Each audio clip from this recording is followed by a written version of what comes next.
Hi everybody, Courtney Robinson here today to talk to you about travel and our real travel numbers and what that looks like for us now and how that's changed over the years. So quick little bit of background. My name is Courtney Robinson and I talk about financial independence. We are now financially independent. When we met, oh goodness, 13 years ago, we were both recently divorced, single parents. We both had custody of our children. I had custody of 4. My husband had custody of 1. We dated for 7 years and got married a little over 6 years ago. And so we built a business together. We were both very low income when we met. And over the years, we built a house, we paid it off, we built a business, and we had live a debt-free life. And so we went from being fairly broke people, honestly, to financially independent, which means that we have enough money invested and saved that we could live off of the interest and our pension and my husband's Social Security to live the rest of our lives because we don't have much debt. So let's talk about travel. So most people have enough, most people will travel every year and they won't even really look at their budget or they're going to put it on a credit card. We don't do that. I haven't put a trip on a credit card in years other than to say I put it on there and pay it off monthly, but I never hold a balance. And so let's talk about our real budget. In retirement, the average retiree's budget was $11,000 pre-inflation. So if it was $11,000, let's just use 10,000 to make it easy number. You're going to add 2,500 at least onto that because inflation has seen about a 25% increase in just about everything. So we're going to say 13,500 for easy math. And our budget this year is $11,000. It may, in fact, go up a little bit, but I want to tell you what we're doing for that $11,000 and how you could travel for much, much less. We are older and we are not much on couch surfing at this point or camping in our car, though we have done all of those things. So I haven't camped in a car since I was in high school, but let's talk about it. We have a current trip coming up soon. We are flying out to Denver to see our children and our grandchildren. And then we are flying on to Sedona and driving to the Grand Canyon. Because we use the Southwest Companion Pass, my husband flies for free and I had enough points that I didn't have to pay anything but the taxes and the upgrades. And that was $186 for 3 flights, a flight to Denver, a flight to Sedona, and a flight back home.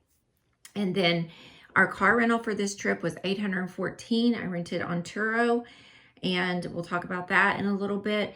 And we've got an Airbnb. Sedona is very expensive, and the Airbnb for 5 nights of Airbnb is $1,311. And that's not even for a full house, that's just for studios. And so, like I said, Sedona is expensive, and I don't plan on being in the studio. But one thing that was important to me was that they both had outdoor areas that we could sit comfortably and that they were clean and had good ratings, and then they were in good parts of town. Being an Airbnb owner, staying in a lot of Airbnbs, I have learned some hard lessons about what to look for. Location, good reviews, those are very important to me. Walkability, the ability to have an outside space is very important to me as well. So let's talk about our budget. So for the Denver and the trip to Sedona, the total comes to $2,311 for the flight, Airbnb, and the cars. The animal boarding is $400, and that comes to $2,711. I did not plan for animal boarding for the rest of these trips, and I'll tell you why in a minute. That left us with about anywhere from $1,389 to $1,789 to spend on food and entertainment for the rest of the week, which was $161 to $223 a day. Once I get there, I don't obsess. I just kind of keep my receipts for the day, tally up what we're spending, and just make sure we're not going over. It generally always works out that way. We will take our kids out to eat a couple of times while we're there. And there's 5 of them and 2 of us, so you can imagine it gets pricey. I will plan to go out to Denver 2 to 3 more times, and I have $3,500 budgeted for that because I do generally rent a vehicle and I stay with my kids, but I generally also pay for quite a bit of the food. So I have $1,500 set aside for my husband's horse trips. We've already had one.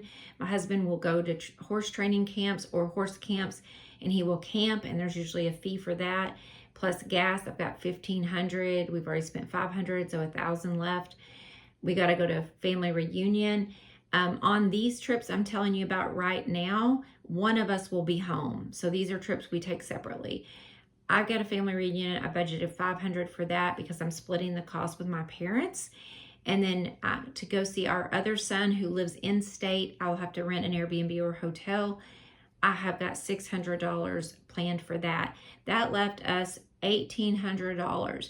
We were planning on going to Vermont in the fall, but at this time, unless we increase our budget, which we might, or we might do something, a smaller trip in state. A lot of times I like to take a road trip in the fall. The state I live in is so beautiful. And honestly, I get a little sick of traveling after I've done a little bit each year. I get to where I just want to stay home. I especially do not like to travel once Thanksgiving to about March because it's cold and it's gray, usually and overcast. So I'm not much of a winter traveler. And by the time I've done all that traveling from like April to the 1st of November, I'm pretty worn out. So things that we have done in the past, my budget was always like $1,200 a year. The most I think I ever spent was $2,400 when I was married with kids up until my kids were grown. And then as a single mom, I would save $1,000 to $1,200 a year. And we would take a driving vacation. Generally, we either had a place to stay that family gave us to stay, or we would rent like a hotel with a living room, like a suite, where the boys could sleep in the living room and my daughter and I could sleep in the bedroom. And so that way, usually I got a bedroom with 2 beds, a living room with a fold-out couch and a rollaway. And that way we also had a kitchenette. So a lot of times that was a really cheap way to go.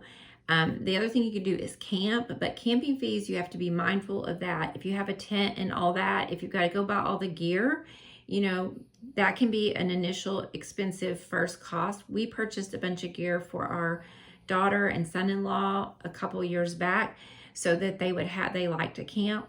And then being mindful of a camper, weighing the odds of buying a camper. By the way, if you're liking this, could you please subscribe and like? I do not do this for funds, but it does help get the channel out there. So we have looked at getting a camper, but we have so many animals. It's just not really, it doesn't make sense right now. It's too hard to leave very often. A camper is not really a good financial savings investment. We had an old camper. I wish my husband hadn't sold it. But we will probably, once our animals, they're older, once they're over the Rainbow Bridge, we will probably get a used camper and do some camper travel. That can save money as long as you're not going out and buying a $30,000, $40,000 camper. Because if you weigh that over how many years you're going to use that camper, and you're going to look at the cost to camp at a campground, which can be as high as like $700 or more a week, it can add up really, really quickly, and it's often not a good return on your investment, which is not why you should do it anyway. It should be more about the experience. So be mindful if you're thinking camper saving is going to save you money. It may not with the upkeep, the insurance, and all of that. Eating in.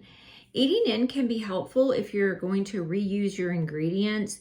A lot of times what I will do is when I get to my son's house in Colorado, I will go buy some packets of oatmeal, some bananas, something that I can eat for breakfast, and a thing of milk, a small thing of soy milk. And then I will buy the ingredients to make like a big pot of soup that we can eat on for a couple of days. And that way I'm using the same ingredients. If I'm staying at an Airbnb for us, I'm mindful of only buying things that I can use up that don't take a lot of ingredients. So I might buy stuff for nachos, a bag of chips, some beans, a tomato, some vegan cheese sauce or something like that if they have that available, so that it's like an easy meal that we're going to eat up all the ingredients, and then we might repeat that meal a couple of days in order to save money, if you're just not eating leftovers and you're going to have a lot of waste, like you don't want to go buy a big bottle of olive oil and then have to throw it out. So those are things to think about. If you're going to eat out, it might be better to go to a cheap burrito place, grab a couple burritos, and eat those, or have leftovers. Sometimes eating in isn't always worth it if you're not doing it right, and depending on how many people there are. So if it's me traveling with 3 kids, it probably makes sense because I could use all those ingredients in one meal. But if it's just myself and my husband, a lot of times we'll find like those soup and salad places, finding cheaper places to eat out. So, or we'll go to food co-ops at health food stores and go to the deli and grab something there. On the car rental, we're using Turo again. I've done it one time. It is substantially cheaper, anywhere from 25 to 50% cheaper. You could also just choose to Uber depending on where you're traveling. And so car rental has become more than accommodations almost. It has just honestly gotten ridiculous. So our Turo car rental was $814 versus our accommodations that were $1,311. It was going to be about $1,500 if I went with like Enterprise or one of those. So be very mindful about the car rental if you're doing that. I think I've already told y'all about about our flights. And the last thing I want to is something that I think a lot of people don't think about is this is something I would always get in the trap of doing. Okay, I need to go get like a new bathing suit and a couple of new pairs of pants and a pair of shoes and some t-shirts for this trip. And every time I get there, I think, why did I do that? Like I only get new clothes twice a year. Usually I'll go get a couple things for spring and a couple things for fall.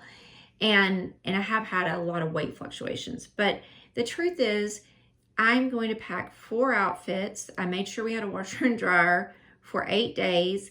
And I might pack an extra couple of t-shirts or whatever, that I can interchange those things in 2 to 3 pairs of shoes max. One outfit I will wear on the plane, and then the other 3 I will have to change out.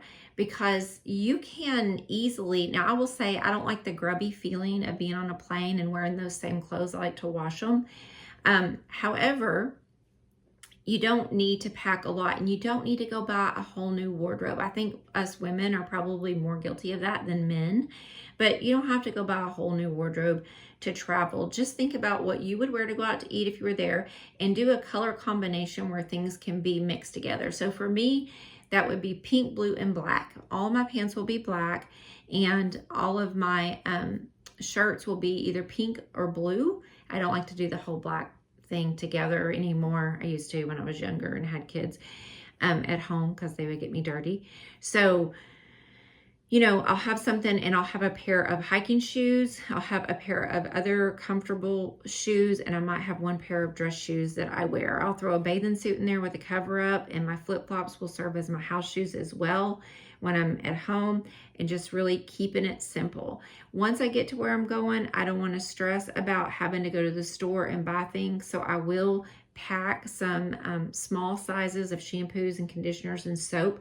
And what I usually do is I just refill those at home until I get tired of that thing and want to buy something else, because it's usually really expensive.